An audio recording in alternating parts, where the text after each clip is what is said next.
Public speaking apprehension is usually not due to a single cause, and so you should approach it with a broad range of techniques.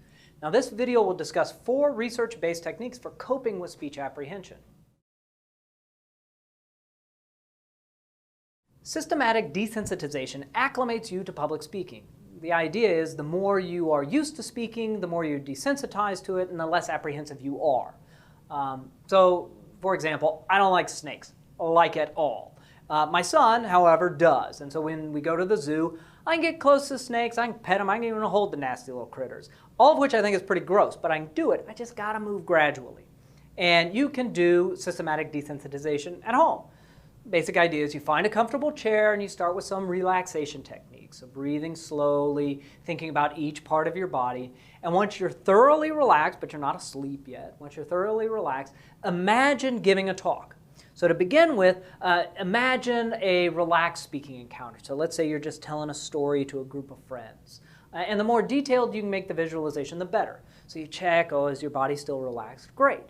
And say, next, imagine a slightly more stressful speech. So let's say now you picture yourself giving a project update to a small group of colleagues.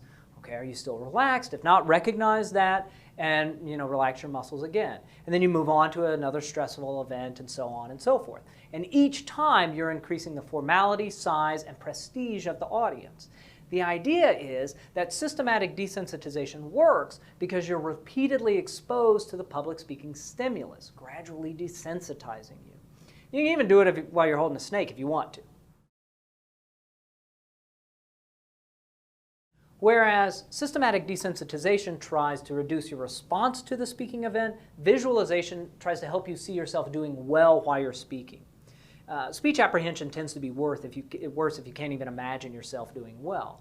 So again, we start with relaxation. Back in your comfy chair, work on deep breathing, relaxing your muscles, and once you're relaxed, try to visualize yourself doing well in each of the 4 major speech milestones. So we start off with anticipation. This is before the speech even starts. Okay. Then we move on to confrontation. That's that first minute of the speech or so. Then adaptation. This is when you're really in the speech. And then release. This is after the speech is over. So you think through each one of these stages. What would the audience see if you were speaking successfully? What would you look like in those moments? How would you act? And just as before, the more concrete the visualization, the more helpful it is. With cognitive modification, you confront your unstated assumptions. And people with a fear of flying often deal with cognitive modification. So what they do is they identify the things that are making them anxious, and then they go through those things and evaluate them. So for example, if you're afraid of flying, you might be afraid of a plane crash. But then you evaluate that, and statistically, you're not in much danger of a plane crash. Now for your speech, let's say you're worried about forgetting everything. Well, how likely is that? Especially if you've practiced it and you have your notes with you. Well, it's not very likely. Another modification you can make is how you think about the speech itself. So communication-oriented therapy says that a lot of speech apprehension emerges from how people think about public speaking as a performance, like acting, something that requires very specialized skills. And the answer is no, don't think of it that way. Instead, think of it more as a conversation. Public speaking as a conversation. That's very similar to what you do every day. No one likes it, I hate it, but you have to practice. More speeches help reduce speech apprehension. Now ideally, you want your practice to replicate the conditions of the actual speech. So there was this interesting study that tracked students preparing for speech assignments. And sure enough, those who practiced beforehand did better than those who didn't. And those who practiced in front of a larger audience did better than those who practiced in front of a small one. So you should be practicing early and often. The truth is, public speaking apprehension is real, expected, and manageable. It's not just you.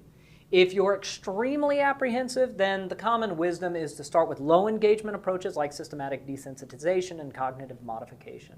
These will help you start to dismantle the structures that you've built up in your mind over time. You can picture the audience in their underwear if you want to, you perv. It's always struck me as a weird suggestion, right?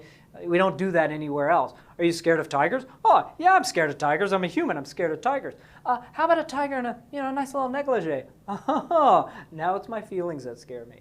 right? That's weird, okay? Ultimately, you need to do more speaking if you're going to lower your apprehension. Now, you may need to combat your fear even to reach the point of being able to do a short speech, but at some point, you will need to speak more.